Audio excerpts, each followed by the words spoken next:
ಇನ್ನು ಬೆಂಗಳೂರಿನ ಕೋಗಿಲು ಕದನ ಸದ್ಯಕ್ಕೆ ನಿಲ್ಲೋ ಲಕ್ಷಣಗಳು ಕಾಣ್ತಾ ಇಲ್ಲ. ರಾಜ್ಯ ಸರ್ಕಾರ ಅದೊಂದು ಅಕ್ರಮ ತೆರವಿನ ಕಾರ್ಯಾಚರಣೆ ಅಂತ ಹೇಳಿದ್ರೂ ಕೂಡ ಕೇರಳ ಪಟ್ಟು ಬಿಡ್ತಾ ಇಲ್ಲ. ಒಬ್ಬರ ಮೇಲೊಬ್ಬರಂತೆ ಇಲ್ಲಿ ಬಂದು ಪರಿಶೀಲನೆ ನಡೆಸ್ತಾ ಇದ್ದಾರೆ. ಇದರಿಂದ ಇದೀಗ ಕಾಂಗ್ರೆಸ್ ಹೈಕಮಾಂಡ್ ಕಳವಳವನ್ನ ವ್ಯಕ್ತಪಡಿಸ್ತಾ ಇದ್ದು, ಕಾಂಗ್ರೆಸ್ ಸರ್ಕಾರಕ್ಕೀಗ ಕೋಗಿಲು ನಿವಾಸಿಗಳ ಮೇಲೆ ಕನಿಕರ ಬಂದ್ಬಿಟ್ಟಿದೆ.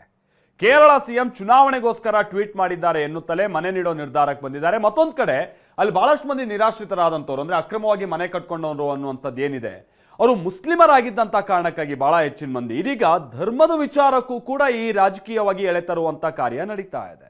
ಏನ್ ಹೇಳ್ತಾ ಇವೆ ವಿರೋಧ ಪಕ್ಷದವರು, ಸರ್ಕಾರ ಏನ್ ಸ್ಪಷ್ಟನೆ ಕೊಡ್ತಾ ಇದೆ, ಬನ್ನಿ ರಿಪೋರ್ಟಲ್ಲಿ ನೋಡ್ಕೊಂಬೋಣ.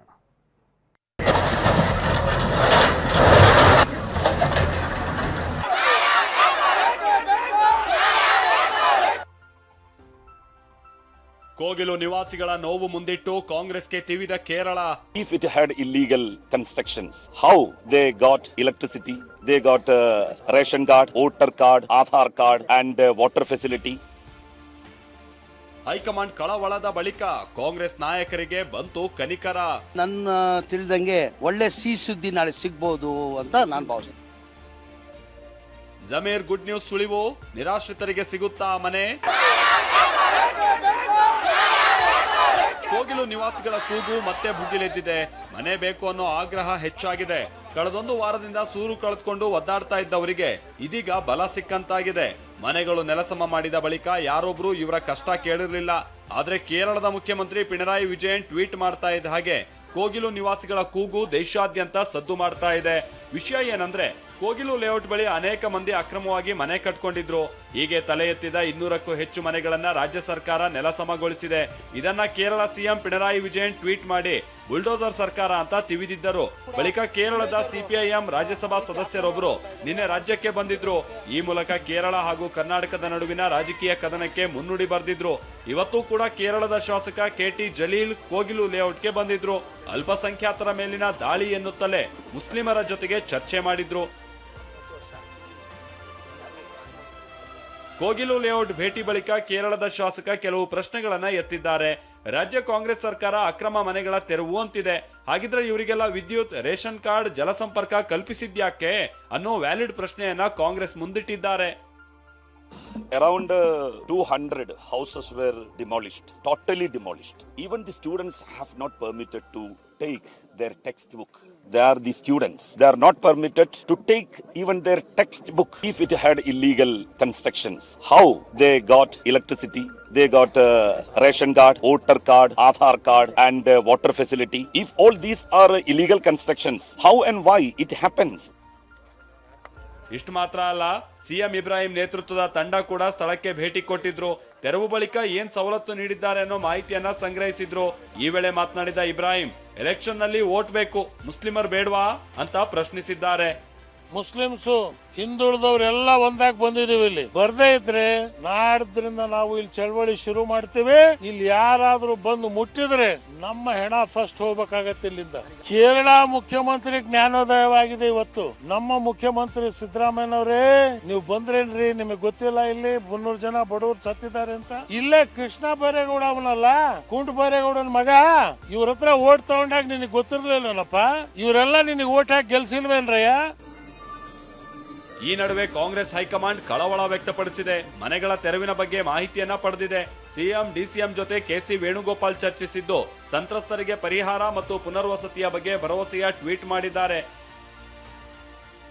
ಬೆಂಗಳೂರಿನ ಕೋಗಿಲು ಗ್ರಾಮದಲ್ಲಿ ಅನಧಿಕೃತ ಕಟ್ಟಡ ನಿರ್ಮಾಣಗಳನ್ನ ತೆರವು ಬಗ್ಗೆ ಕರ್ನಾಟಕದ ಮುಖ್ಯಮಂತ್ರಿ ಸಿದ್ದರಾಮಯ್ಯ ಮತ್ತು ಡಿಸಿಎಂ ಡಿಕೆ ಜೊತೆ ಮಾತನಾಡಿದ್ದೇನೆ. ಇಂತಹ ಕ್ರಮಗಳನ್ನು ಎಚ್ಚರಿಕೆಯಿಂದ, ಸೂಕ್ಷ್ಮತೆ ಮತ್ತು ಸಹಾನುಭೂತಿಯಿಂದ ರಾಜ್ಯ ಸರ್ಕಾರ ಕೈಗೊಳ್ಳಬೇಕಿತ್ತು. ಎಐಸಿಸಿ ಈ ಘಟನೆ ಕುರಿತು ತೀವ್ರ ಕಳವಳ ವ್ಯಕ್ತಪಡಿಸಿದೆ.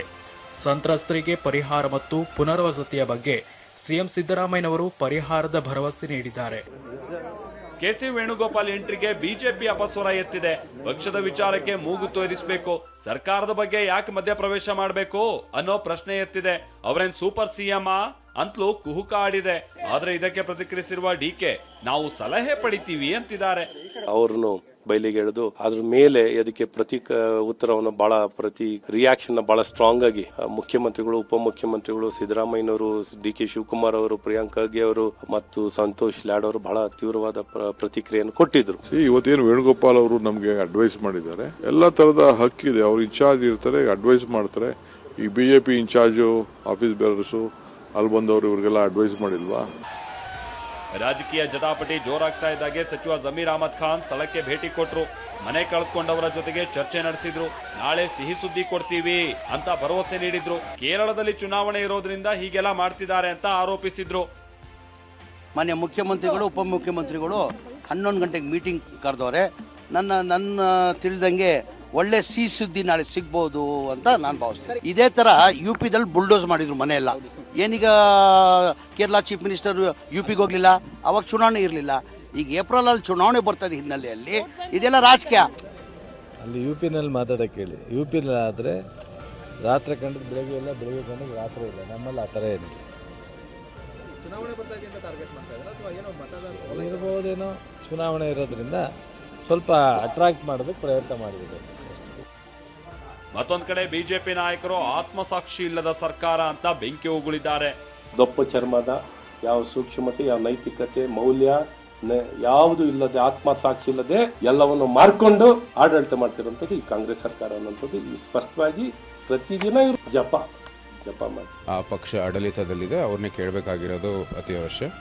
ಆದರೆ ಇಷ್ಟಂತೂ ನಿಜ, ನೀವು ಕಾನೂನಾತ್ಮಕವಾಗಿ ಮುಂದುವರಿದಿದ್ರೆ ಒಳ್ಳೆಯದು.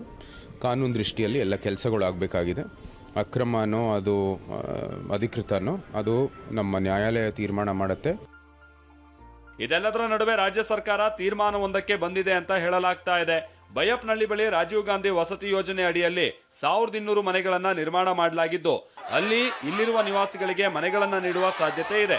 ಈ ಮಧ್ಯೆ ಸಿಎಂ ಸಿದ್ದರಾಮಯ್ಯ ನಾಳೆ ಸಭೆ ನಡೆಸಲಿದ್ದು, ಅದ್ಯಾವ ತೀರ್ಮಾನಕ್ಕೆ ಬರಲಿದ್ದಾರೆ ಕಾದ್ ನೋಡಬೇಕಿದೆ. ಕಿರಣ್ ಸೂರ್ಯ, TV9 ಬೆಂಗಳೂರು.